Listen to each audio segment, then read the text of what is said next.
నేను హిందువుని, నేను భక్తుడిని, నేను మాంసాహారం కూడా తినా, మందు కూడా తాగా, బండి సంజయ్ లాగా.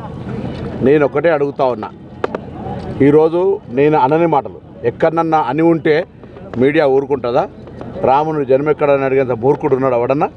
అటువంటి రాముణ్ణి ఓట్ల రూపంలో అడుక్కునే మీరు, మలుచుకుని మార్కెటింగ్ చేసుకునే మీరు రాముని జన్మ గురించి కూడా అంశం లేవనెత్తుతారంటే మీ మూర్ఖత్వం ఎంత ఉందో ఒక్కసారి భక్తులంతా ఆలోచన చేయాలి.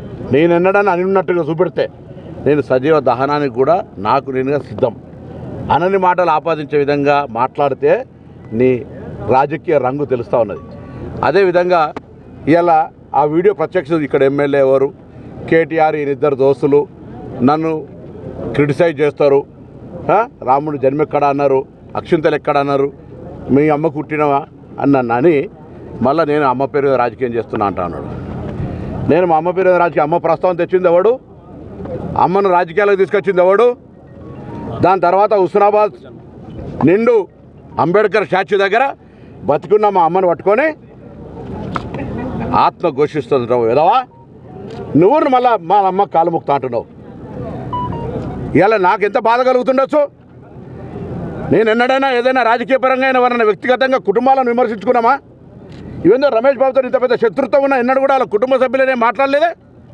ఇలా నా అమ్మను పట్టుకొని బతుకున్న అమ్మ, నా తల్లి రోజు 4 సార్లు ఫోన్ చేస్తుంది, అందరికీ తెలుసు, ఏడికైనా ఆశీర్వదిస్తుంది.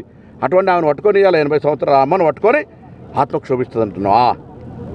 బతుకున్నామని పట్టుకొని మళ్ళీ పేపర్లలో దొంగ జపాలు, అమ్మ పేరు రాజకీయ. నేను అమ్మ పేరు ఎవరు తీసి నేను తీసినా? నేను అడిగిన ఈ ఎంపీగా ఈ నియోజకవర్గం ఏం చేసినావు చర్చకు రమ్మని అడిగిన, నేను చేసినవి చూపిస్తా అని చెప్తున్నా. ఇవాళ కూడా రోడ్లు, ఉపాధి హామీ పనులు చెప్పుకునే విధవా ఈ నియోజకవర్గ అభివృద్ధికి ఏం చేసినావు? ఒక నిర్మాణాత్మక పనులు చెప్పు. ఈ వేములవాడ దేవస్థానం హిందూ అని చెప్పుకుంటావు కదా, ఏం చేసినావు చెప్పు. రాముని పేరు పొద్దుగాలి అసలు మంగళసూత్రాలు అమ్ముకున్నాను. భార్య మంగళసూత్రం విలువ తెలుసా? ఎన్నికల్లో ఓట్ల కొరకు పిచ్చగా లెక్క పెళ్ళ మంగళసూత్రాలు అమ్ముకున్నాను. నువ్వు ఒక విధవ.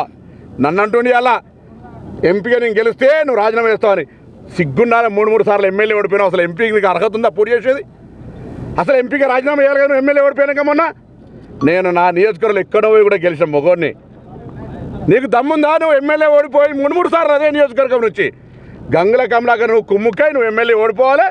మళ్ళీ వాడో వీడో రాళ్ళు కొట్టినట్టు ఇటువంటి సానుభూతి తెచ్చుకోవాలి. హుస్నాబాద్ నియోజకవర్గాల మొన్న ఎమ్మెల్యే ఎలక్షన్లో 8,000 ఓట్లు వస్తే వాళ్ళకు 1,00,000 ఓట్లు వచ్చినాయి. నాకు పార్లమెంట్ ఎన్నికల బండి సంజయ్ పోటీ చేసినాడు కూడా వినోద్రావు ఓట్లు వస్తే నాకు ఆయనకు 5,000 తేడా ఉంటే 3వ స్థానంలో 20,000 ఓట్లు కూడా రాలే. వీళ్ళు మాట్లాడుతూ ఉన్నారు.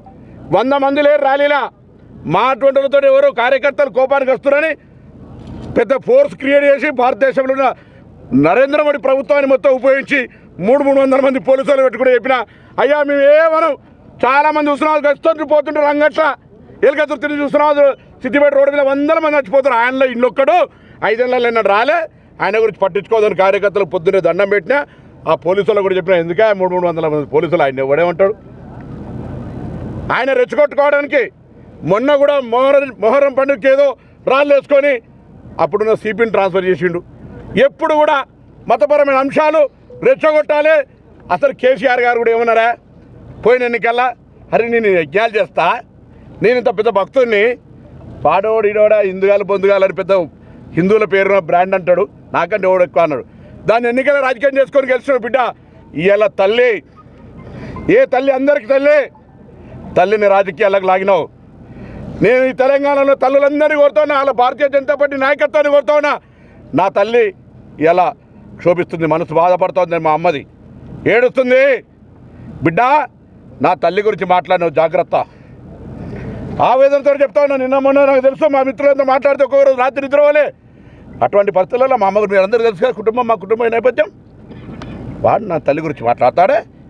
మళ్ళీ పేపర్లలో వాట్సాప్లలో అమ్మ పేరు రాజకీయం చేస్తుంది. నేను అన్న అమ్మ పేరు తీసినా ఎప్పుడన్నా ఇన్నిసార్లు ప్రెస్ కాన్ఫరెన్స్ చేసినాం, ఎవరన్నా ఎక్కడైనా కుటుంబ సభ్యుల పేరు తీసినామా?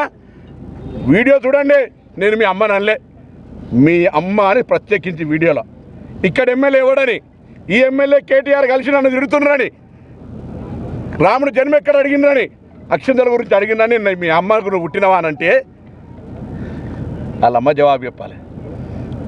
మళ్ళా హుస్నాబాద్ సభలో మా బతుకు నమ్మని పట్టుకోవట్లట అందరు కొడుతున్న దండం పెట్టి ఇటువంటి మూర్ఖుడు మనకు 5 ఏళ్ళు ఎక్కడ కనవల్లే ఏ ఊర్లో తిరిగి అడుగుని ఏ ఊరికి ఏం చేసాడు అడుగురి ఇటువంటి వాడు 3 సార్లు ఎమ్మెల్యే ఓడిపోయి అఖిల భారతీయ జనతా పార్టీ ప్రధాన కార్యదర్శి ఎమ్మెల్యే అటర్ ఫ్లాప్ ఓడిపోయి ఈయన ఎంపీ అట